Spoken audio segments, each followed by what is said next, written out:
Beautiful melody. అందరికీ నమస్కారం.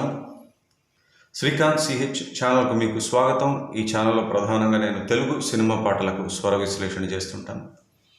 అందరికీ సుస్వాగతం. మొదటి నుంచి కొనసాగుతున్న, అలాగే ఈరోజు ఈ వీడియో చూసి కొత్తగా చందాదారులుగా అంటే సబ్స్క్రైబర్స్గా అయిన వాళ్ళందరికీ కూడా ధన్యవాదాలు, కృతజ్ఞతలు. గురుభ్యో నమః. వీడియోలోకి వెళ్ళే ముందు ఎప్పుడో ఒక విషయం చెప్తుంటానని చెప్పేసి అప్పుడు పాటలోకి వెళ్దాం. అదేంటి అంటే, మా ఛానల్లో జాయిన్ ఎక్కడుందో చూపించేస్తూ ఉంటాను. అదిగో మా ఛానల్ యూట్యూబ్లో ఓపెన్ చేయగానే హోమ్ పేజ్ అట్లా కనబడుతుంది. ఈ సబ్స్క్రైబ్ ఉంది కదా, దీని పక్కన ఉన్నది అదిగో, అది జాయిన్. అయితే జాయిన్పై క్లిక్ చేయండి. ఒక 2 నిమిషాల వీడియో ఉంటుంది. పూర్తిగా చూడండి, పూర్తిగా వినండి. వివరాలన్నీ ఉన్నాయి అందులో. నేనే కనబడుతూ మాట్లాడతాను. అయితే ఇప్పుడు ఇక్కడ దానికన్నా క్లుప్తంగా, మరింత క్లుప్తంగా చెప్పే ప్రయత్నం చేస్తాను. జాయిన్ అవ్వడం వల్ల మీరు ఈ ఛానల్లో ఫస్ట్ ఆఫ్ ఆల్ మెంబర్స్ అవుతారు, అంటే మెంబర్షిప్ పొందుతారు, సభ్యులు అవుతారు, సభ్యత్వం పొందుతారు. దానివల్ల మీకు ప్రయోజనం ఏంటో చెప్తాను. ఇప్పుడు ఏంటి అంటే ఉపయోగం, నేను రూపొందించినటువంటి, అంటే నేను డిజైన్ చేసినటువంటి సంగీతం నేర్చుకునే కోర్సులు మీకు అక్కడ లభ్యమవుతాయి. మ్యూజిక్ లెర్నింగ్ కోర్సెస్ ఉంటాయి. అవన్నీ కూడా అప్లోడ్ చేసి పెట్టేశాము. ముందుగా కీబోర్డ్ కోర్సు ఉంది, తర్వాత ఫ్లూట్ కోర్సు ఉంది. తాజాగా పోయిన ఏడాది డిసెంబర్ మాసంలో ముగిసినటువంటి పాశ్చాత్య సంగీత సిద్ధాంతం, అనగా వెస్టర్న్ మ్యూజిక్ థియరీ కోర్సు కూడా పూర్తయింది. 3 కోర్సులు ఇప్పటికే అప్లోడ్ అయిపోయాయి. ఇప్పుడు తాజాగా అప్లోడ్ అవుతున్న కోర్సు ఏంటంటే అకౌస్టిక్ గిటార్ కోర్స్. సరేనా? ఇన్ని ప్రయోజనాలు ఉన్నాయి కాబట్టి ఏమాత్రం ఆలస్యం చేయకుండా జాయిన్ అవ్వండి. సరేనా? ఓకే. ఇక ఈ పాట ఏంటంటే, సిరులొలికించే చిన్ని నవ్వులే మణిమాణిక్యాలు. ఆహా, ఆ సాహిత్యం పదాలు, ఒక 2 పదాలు వినగానే తెలిసిపోతుంది ఎవరో చాలా గొప్ప కవి అని. ఇంకెవరు? మన సిరివెన్నెల గారు, పద్మశ్రీ సిరివెన్నెల గారు. సంగీత దర్శకత్వం అనే దానికి పేరు వేసుకున్న వ్యక్తి గురించి ఎంత తక్కువ ప్రస్తావిస్తే అంత మంచిది. ఆ దర్శకత్వం వహించిన సినిమాలన్నింటికీ సంగీతం అంటే బాణీలు కానీ లేకపోతే అరేంజ్మెంట్ కానీ ఎవరు సమకూర్చారు అందరికీ తెలుసు. నేను ఇక్కడ బహిరంగంగా చెప్పడం ఎందుకని చెప్పట్లేదు. ఎవరికైనా వ్యక్తిగతంగా తెలుసుకోవాలనుకుంటే కామెంట్ పెట్టి అడిగితే నేను సమాధానం ఇస్తాను. సరేనా? అంటే ఇదివరకు ఒకసారి చెప్పాను, మ్యూజిక్ డైరెక్టర్ అనే ఒక టైటిల్ కార్డు పడినప్పుడు మైస్త్రో ఇసేజ్ఞాని ఇళయరాజా గారు, అంటే మ్యూజిక్ డైరెక్టర్ అనే పదానికి ఒక హోదా ఉంది, ఒక గౌరవం ఉంది, ఒక ప్రతిష్ట ఉంది, ముఖ్యంగా తెలుగు సినిమాల్లో. సో ఎంతోమంది, ఎప్పుడు నేను రాజా గారి పేరు చెప్తున్నాను అనుకోవద్దు, మ్యూజిక్ గాడ్ అని ఆయన అంటారు కాబట్టి ఆయన పేరు చెప్తున్నాను. అలాగే మనకి తెలుగులో మరి ఎస్ రాజేశ్వరరావు గారు, పెండ్యాల గారు, మాస్టర్ వేణు గారు, ఘంటసాల గారు, సుసర్ల దక్షిణామూర్తి గారు, కోదండపాణి గారు, రమేష్ నాయుడు గారు, సత్యం గారు, మరి కేవి మహాదేవన్ గారు, ఎంఎస్ విశ్వనాథ్, అలాంటి మహామహులు వాళ్ళ పేర్లు పడ్డాయి. ఎక్కడ? సంగీత దర్శకత్వం, మ్యూజిక్ డైరెక్టర్. అలాంటి చోట మన పేరు వేసుకోవచ్చా, మనకు అసలు అర్హత ఉందా అని కొంచెం ఆలోచించాలి. ఇదివరకు చెప్పాను, సరే మళ్ళీ ఇప్పుడు సందర్భం వచ్చింది కాబట్టి చెప్తున్నాను. అందుకని నేను ఆ పేరు చెప్పట్లేదు, మీరు ఊహించుకోండి అంతే. ఇంకది బట్ బాణీ చేసింది, అరేంజ్మెంట్ చేసింది ఎంత గొప్పగా చేశారో, హ్యాట్స్ ఆఫ్. చేసిన వ్యక్తికి హ్యాట్స్ ఆఫ్. అదరగొట్టేశారనమాట అరేంజ్మెంట్. ఎన్ని వాయిద్యాలు 9 వాయిద్యాలు. అంటే మ్యూజిక్ సీక్వెన్సింగ్ ప్రోగ్రామింగ్ చేసిందే కంప్యూటర్ ఉపయోగించి, బట్ చాలా గొప్పగా చేశారు. అది ఇది ప్రోగ్రామింగ్ చేసిన వ్యక్తి వాళ్ళ నాన్నగారి ట్యూన్ నుంచి ఇన్స్పైర్ అయింది. మీకు చిన్న హింట్ ఇస్తున్నాను, దాన్ని బట్టి మీరు ఆలోచించి చెప్పండి. ఆ వ్యక్తి ఎవరు, వాళ్ళ నాన్నగారు ఎవరు, ఆయన చేసిన బాణి ఏది, ఏ బాణిలోంచి ఈ పాట ప్రేరణ పొంది ఆయన చేసి ఉండొచ్చు. సరేనా? ఇవన్నీ మీకు వదిలేస్తున్నాను, గెస్ చేయండి, ఊహించి చెప్పండి.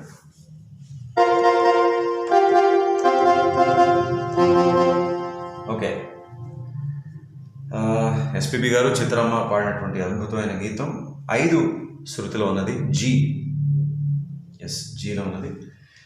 మధ్యమావతి రాగంలో స్వర విశ్లేషణ చేస్తున్నటువంటి పాట నంబరు 48. అంటే నేను స్వర విశ్లేషణ చేసినటువంటి పాటల్లో 48వ పాట, అనగా దాదాపుగా 10% పాటలు ఇదే రాగంలో ఉండడం మనం ఎప్పుడు అనుకుంటూ ఉంటాం. తెలుగు వారికి అత్యంత ప్రీతికరమైన రాగం మధ్యమావతి, ఇంకా అందులో సందేహం లేదు. ఇది చతురస్ర జాతికి చెందినటువంటి నడకే. తక్కచ్చు.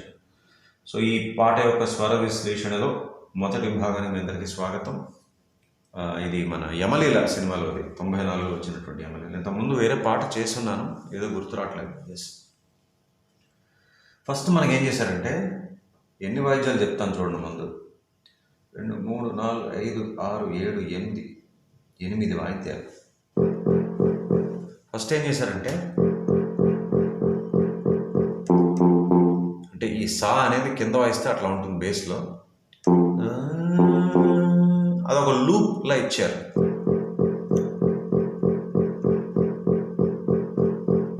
దీనిపైన ఒక సింత్ టోన్,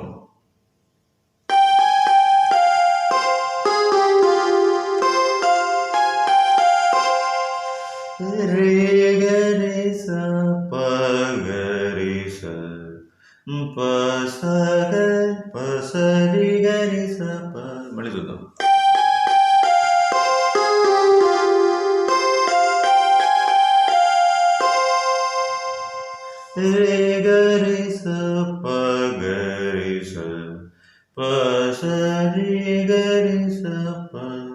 అంటే ఏంటిది?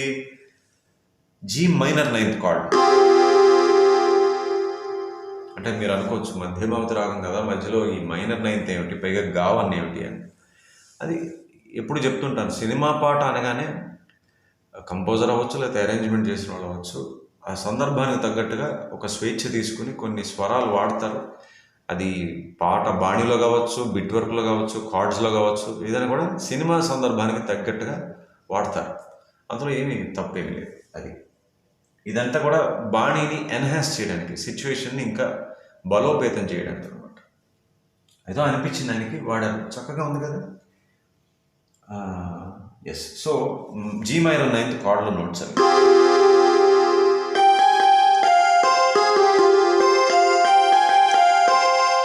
ఇదైన తర్వాత ఎంత ఫేమస్ బిట్టో మీ అందరికీ తెలుసు.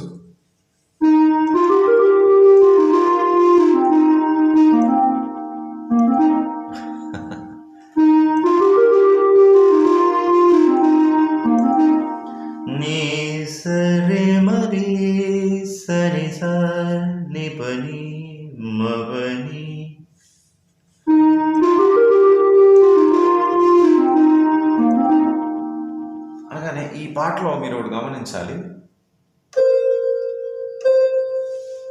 మొత్తం పాట అంతా కూడా, మొత్తం పాట మధ్యలో కొంచెం సేపు ఆగుతుంటుంది మధ్యలో, అంతే తప్ప మొత్తం పాట అంతా ఆ పా అనే స్వరం ప్యాన్ ఫ్లూట్ అంటారు. ప్యాన్ ఫ్లూట్ అలా వస్తూనే ఉంటుంది అనమాట. అది మనకి ఇక్కడ మొట్టమొదటిసారి వినపడుతుంది. అది కూడా ఎట్లాగా,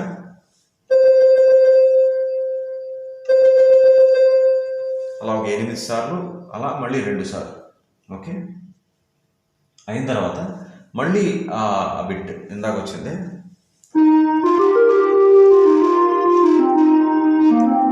ఇక్కడ ఏం చేశారు, చిన్న మార్పు. నీ సరి మరి సని సని మప,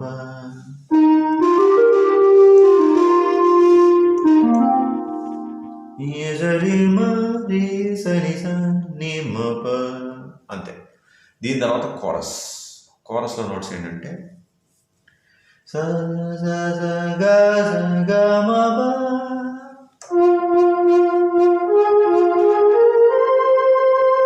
మళ్ళీ గావని వాడారు. అంటే పుష్పలతిక మెట్లు అని కూడా అనుకోవచ్చు, బికాస్ గా కూడా వచ్చింది కాబట్టి. సో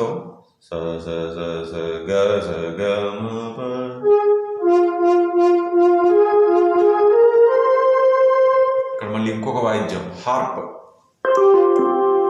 ఇక్కడ ఏం చేశారు, డి ఫోర్త్ కార్డ్లో నోట్స్ విడివిడిగా ఇచ్చారు.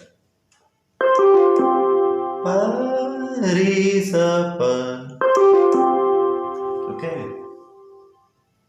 దీని తర్వాత మళ్ళీ మనకి బేస్ గిటార్ కనబడుతుంది. బేస్ గిటార్ ఎలా అంటే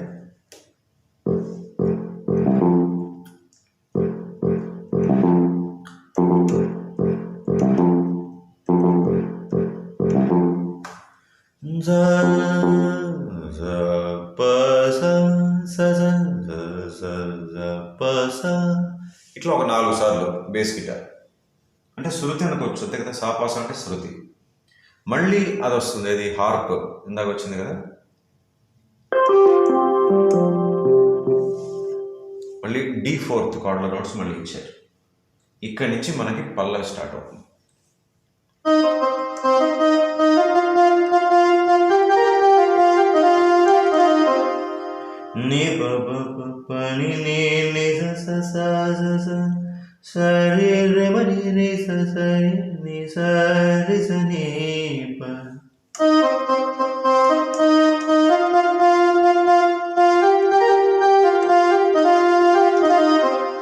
రెండోసారి ఏం చేశారు, ఈ నీప, ఈ రిస నీప ఉండదు, నిసా దగ్గర ఆగిపోతుంది.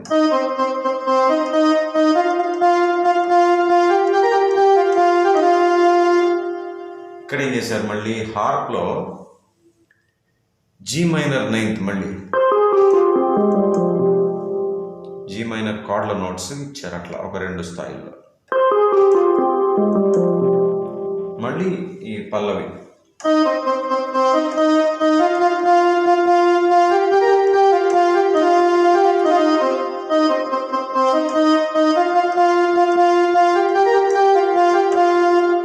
ఇక్కడ కూడా గమనించాలి మీరు, ఈ లైన్ పాడిన ప్రతిసారి కూడా కోరస్ వెనకాల ఫీమేల్ కోరస్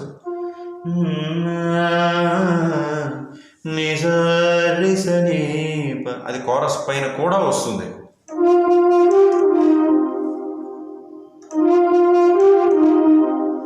అంటే చిత్రమ్మ గారు పాడిన ప్రతిసారి కూడా ఆ బిట్ మాత్రం కోరస్ కూడా జాయిన్ అవుతారు. అదే నేను చెప్పేది. దీని తర్వాత మళ్ళీ అనుపల్లవి కొనసాగుతుంది.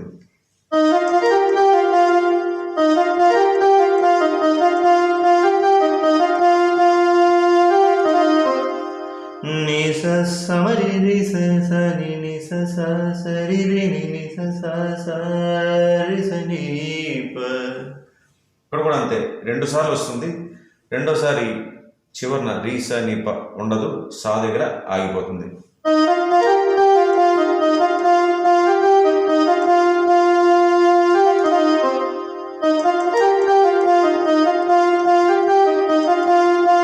తర్వాత రిమ పని పన్మరి,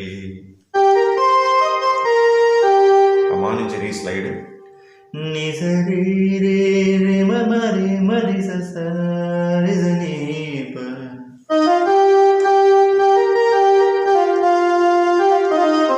ఈ సారి సమీప అనేది చాలాసార్లు వస్తుంది ఈ పాటలో.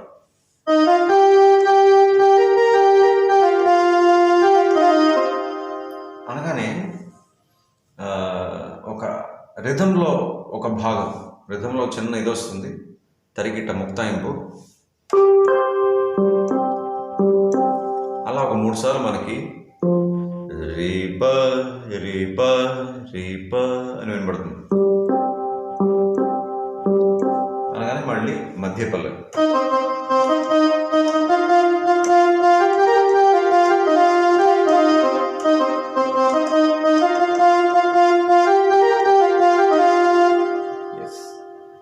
చెప్పాను కదా, ఆ ప్యాన్ ఫ్లూట్ అది వస్తూనే ఉంటుంది పాట మొత్తం. పాట ఆగిపోయినప్పుడు మధ్య మధ్యలో చిన్న చిన్న గ్యాప్లు ఉంటాయి, అక్కడ మీరు జాగ్రత్తగా వినగలిగితే స్పష్టంగా కనపడుతుంది. ఎస్, ఇప్పుడు రెండో సంగీతానికి వచ్చాం. రెండో సంగీతం కోరస్తో స్టార్ట్ అవుతుంది. మళ్ళీ గా 1.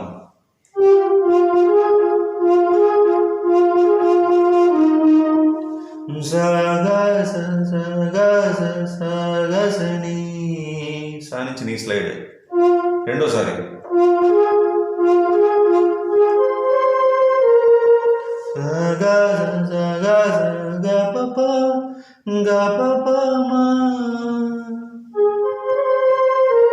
ఆ గమకం పా నుంచి మళ్ళీ మా స్లైడ్.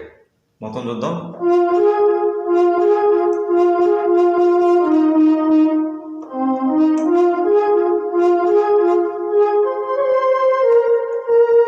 మళ్ళీ చూద్దాం.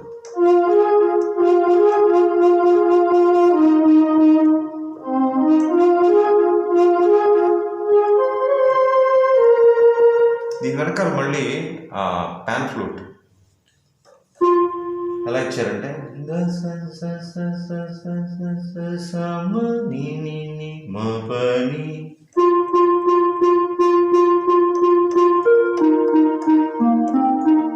అరేంజ్మెంట్ అని చెప్పాను చూసారా, ఇట్లాంటివి ఎంత చక్కగా చేశారు.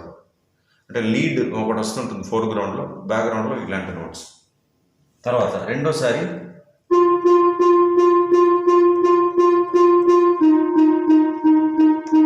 సో ఫస్ట్ 8 సార్లు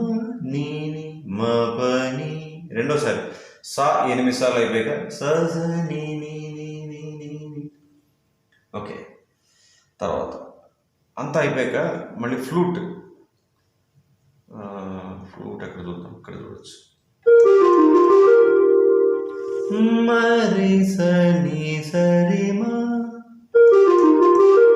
అనబెట్టి ఇప్పుడు ఏం చేశారు, ఇదే కోరస్ పాడినటువంటి స్వరాలే సితార్పై ఇచ్చారు.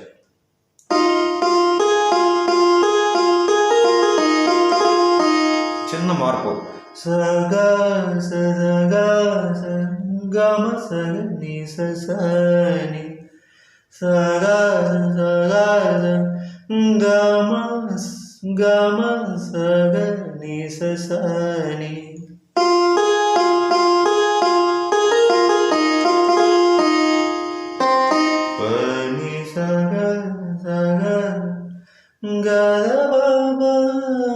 భలే చిన్న మార్పు, ఎంత బాగుందో ఆ మార్పు.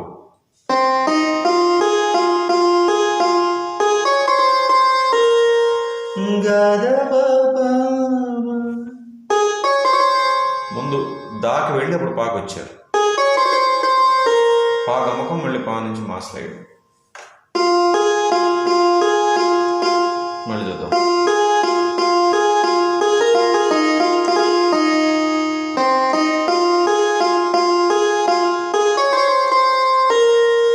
ఇక్కడేం చేశారు, భలే ఉంది. హార్ప్ మీద మళ్ళీ అనే 4 స్వరాలు 4 స్థాయిల్లో.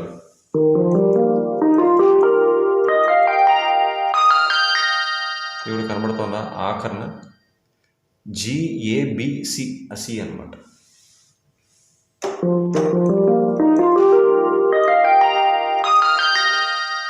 సో ఇక్కడ ఆపేస్తున్నాను ఈ భాగాన్ని. ఇవాళ ఎంతగానో సమయం దొరకలేదేమనుకోకండి. ఎస్, సో కార్డ్స్ ప్రత్యేకంగా అయితే విడిగా ఏమీ లేవు, బట్ చెప్పాను కదా G minor 9th, D 4th, అలాగే మనకి ఈ F మేజర్ ప్రత్యేకంగా ఎక్కడ యూజ్ చేయకపోయినా కూడా మనకి ఆ ఫీల్ కనబడుతుంది. నీ అనే స్వరం వచ్చినప్పుడు కొన్ని చోట్ల బిట్ వర్క్లో F మేజర్ కార్డ్ యొక్క ఫీల్ కనబడుతుంది అనమాట. సో ఇవి కార్డ్స్ చెప్పాల్సి వస్తే G minor 9th, D 4th and F major. D minor కూడా అనుకోవచ్చు, బికాస్ D మైనర్ ఫీల్ కూడా ఉంది అన్నప్పుడు. ఎస్, ఇది ఇంకా ఈ 4th లేదు. ఇప్పటిదాకా G 4th అయితే కనపడలేదు, వినపడలేదు మనకి ఈ పాటలు. ఎస్, సో ఒకసారి సమ్మరైజ్ చేసుకుంటే అన్నీ కవర్ అయ్యాయా? ఎస్, మొత్తం కవర్ అయిపోయినట్టే. సో మొత్తంగా cards G minor 9th, D 4th, D minor, F major ఇవి కనబడ్డాయి. సరేనా? సో మళ్ళీ రెండవ భాగంలో కలుద్దాం. అంతవరకు చక్కగా ఇది నేర్చుకుని అభ్యాసం చేసుకోండి. ఇవాళ జనవరి 15 కాబట్టి మరొకసారి మీ అందరికీ సంక్రాంతి శుభాకాంక్షలు. ఈరోజు సభ్యుల కొరకు కూడా అప్లోడ్ ఉంది.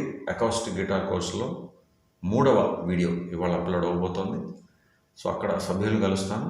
ఇక్కడ మిమ్మల్ని అందరినీ ఇవాళ కలవడం అయిపోయింది. మళ్ళీ ఈ పాట యొక్క స్వర విశ్లేషణలో రెండో భాగంలో మిమ్మల్ని అందరినీ కలుస్తాను.